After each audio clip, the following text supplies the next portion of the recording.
Good afternoon, my Real News Media TV family. Welcome back to the channel for another news update for February 24, 2024. And in the news this afternoon, government stands by JUTC fare reduction policy. The government says it remains committed to its Jamaica Urban Transit Company fare reduction policy.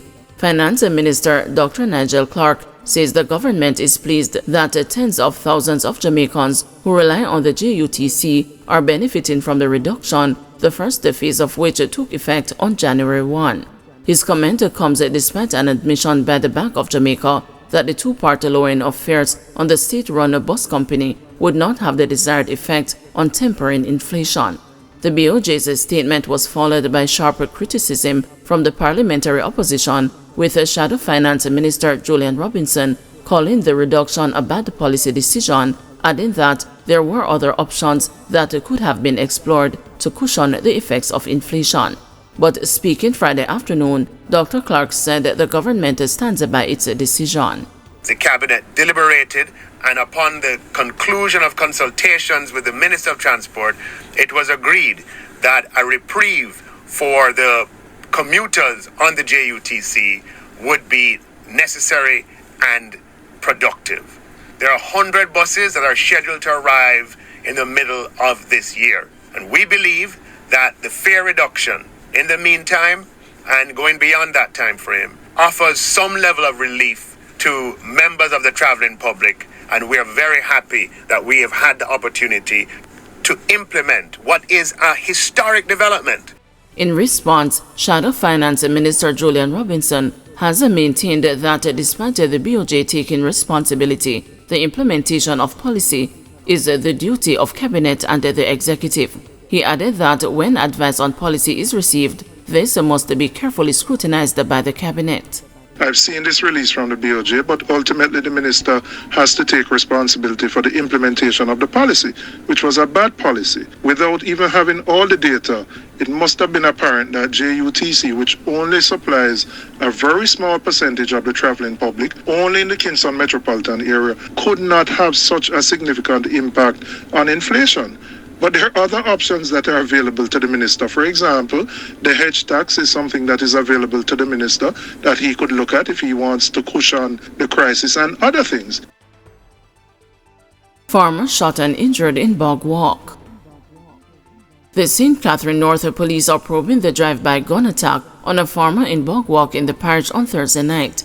It is reported that about 7 p.m., the 32-year-old farmer was near Church Road in Bog Walk when he was shot and injured by occupants of a passing vehicle. He was hit in the abdomen. The injured man was taken to hospital for treatment. 3 policemen accused of soliciting a bribe granted bail. 3 St. Catherine-based policemen who were arrested on corruption charges were each granted bail in the sum of $700,000 when they appeared in the St. Catherine Parish Court on Friday. Corporal Stephen Peart and the constables Maurice Foster and Lauriston Bogle are charged with solicitation of a bribe. Senior Parish Court Judge Yvette Wentworth Miller ordered the men to report twice weekly to the police. It is alleged that on February 6, 2021, the policemen were on duty when they stopped a car for reported breaches of the Larceny Act. The vehicle was taken to the Central Village Police Station in St. Catherine, where the complainant was reportedly told to do something. The man reportedly gave the policemen $50,000. A subsequent report was made to the police, which resulted in an investigation and a ruling from the Office of the Director of Public Prosecutions on February 21 this year that the cops should be charged.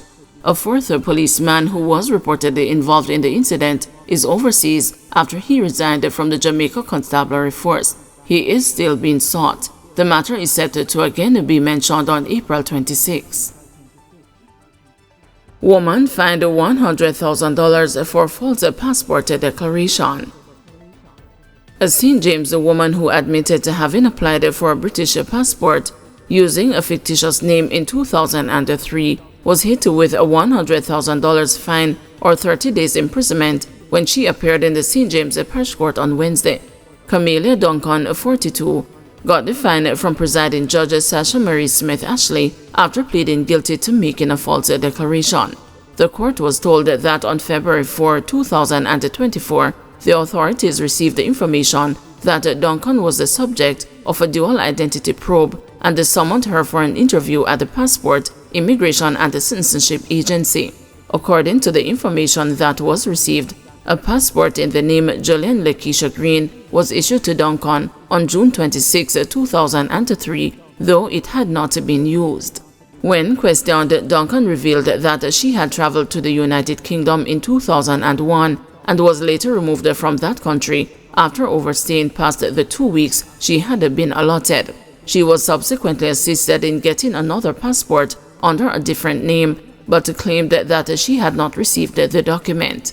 Judge Ashley, in handing down the sentence, said she considered several factors, including the fact that Duncan had no prior convictions.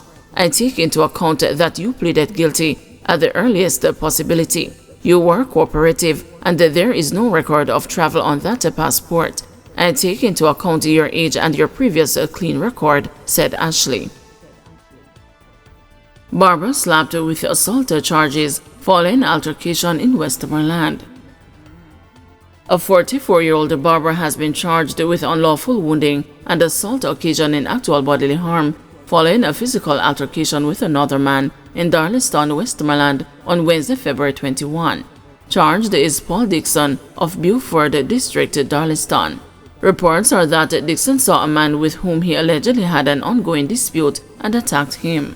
The alleged victim was reportedly punched in the face, causing him to fall. It is further reported that, while the injured man was on the ground, Dixon kicked him repeatedly to the face, resulting in a wound to the forehead as well as a swelling.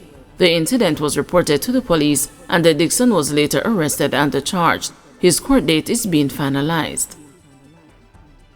Nurse from Harborview reported missing. 35-year-old Dawn Smith, a nurse of Coffin Lane, Harborview, Kingston 17, has been missing since Saturday, February 17. She is of brown complexion and is about 165 centimeters or 5 feet 5 inches tall. Reports from the Harborview police are that about 11 a.m., Smith was last seen wearing a brown blouse and shorts. All efforts to locate her have proven futile, the police said. Anyone knowing the whereabouts of Dawn Smith is asked to contact the Harborview police at 876-928-6001, the police 119 emergency number, or the nearest police station. Veteran track and field analyst Hubert Lawrence has died. The track and field fraternity has been thrown into mourning following the sudden death of veteran track and field analyst, author and columnist Hubert Lawrence. Born in 1960, the CJG alumni would have been 64 years old this year. Lawrence is reported to have died peacefully at home sometime on Friday.